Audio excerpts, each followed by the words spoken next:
Target तो केवळ शिवसेना भाजप ह्यालाच करतोय. तो सापडला पाहिजे आणि सापडल्यानंतर सरळ मार्गाने जर त्यानं केलेल्या गोष्टी कबूल केल्या नाहीत तर आता तुम्हाला माहिती आहे पोलिसांचा टायर मधला पाहुणचार कसा असतो तो द्यावा लागेल. कामरा दहशतवादी आहे का असं तुमच्या वक्तव्यावरून संजय राऊत म्हणाले. आणि त्याला जोडून अजून एक प्रश्न, कुणाल कामराला एवढं शिवसेना महत्व का देते? त्यानं शिंदे साहेबांवरती जर गाणं बनवलं असेल तर शाह साहेबांवरती पण बनवलंय, मोदी साहेबांवरती पण बनवलं, पण भाजपकडून अशी कोणतीही प्रतिक्रिया आलेली नाही. मग तुमच्या पक्षाकडून भाजपच्या मान्य विधान परिषद सदस्यांनी हक्कभंग आणलेला तुम्ही कधी ऐकलेलं दिसत नाही. रस्त्यावरची लढाई का? जर कायदेशीर बघ, शिवसेनेची काम करण्याची पद्धत वेगळी आहे. मी काय सांगितलं माझ्या मुंबईतल्या मुलाखतीत, आम्ही मंत्री आमदार नंतर आहोत, आम्ही शिवसैनिक आधी आहे आणि आम्हाला शिवसैनिकांना रस्त्यावर उतरून लढायला वंदनीय शिवसेना प्रमुख बाळासाहेब ठाकरे साहेबांनी, धर्मवीर आनंदीगे साहेबांनी शिकवलेलं आहे. प्रत्येक पक्षाची काम करायची पद्धत वेगळी असते. आणि भाजप तुम्ही म्हणाल तर भाजपच्या दोन्ही सभागृहामधल्या मान्य सदस्यांनी हक्कभंग प्रस्तावावरती किती कडक शब्दात भाषण केलेलं आहे हे जर तुम्ही पाहिलं विधिमंडळातलं तर तुमच्या लक्षात येईल की या संदर्भामध्ये भाजपची सुद्धा भूमिका तीच आहे.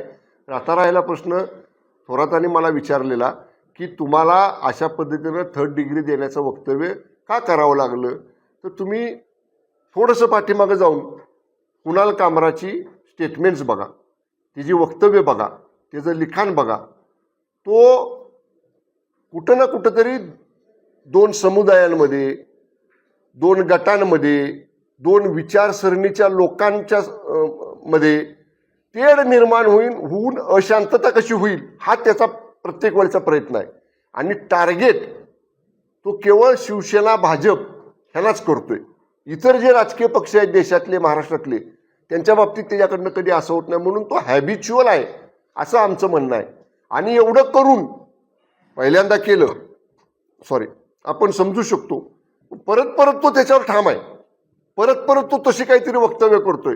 म्हणून मी म्हटलं की तो सापडला पाहिजे आणि सापडल्यानंतर सरळ मार्गाने जर त्यानं केलेल्या गोष्टी कबूल केल्या नाहीत तर आता तुम्हाला माहिती आहे की पोलिसांचा टायर मधला पाहुणचार कसा असतो तो द्यावा लागेल. एवढं म्हणलं मी. त्या मताशी मी आजही ठाम आहे.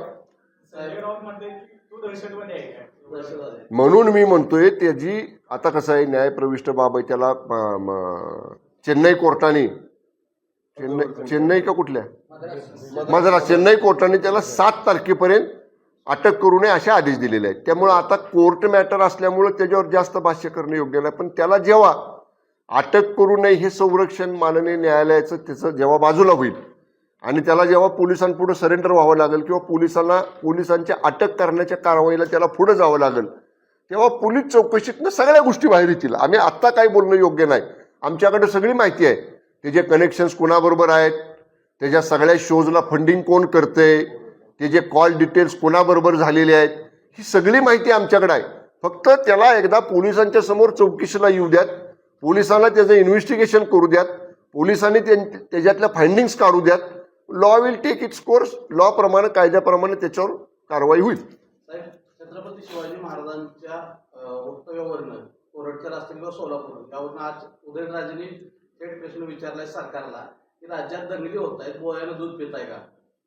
मी ऐकलं नाही. मी दिवसभर आज कार्यक्रमात होतो, माझा जनता दरबार होता. 15 दिवस 3 आठवडे मी विधानसभा अधिवेशनात होतो. त्यामुळं जनता दरबारला तुम्ही कुणालाही विचारा, खूप प्रचंड गर्दी होती.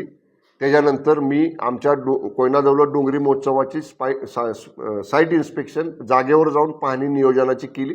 त्यामुळं माननीय खासदार श्रीमंत छत्रपती उदयनराजे भोसले साहेब नेमकं काय बोललेत ते मी ऐकलेलं नाही, पाहिलेलं नाही. घरी गेल्यानंतर ऐकतो, पाहतो आणि मग नंतर बोलतो.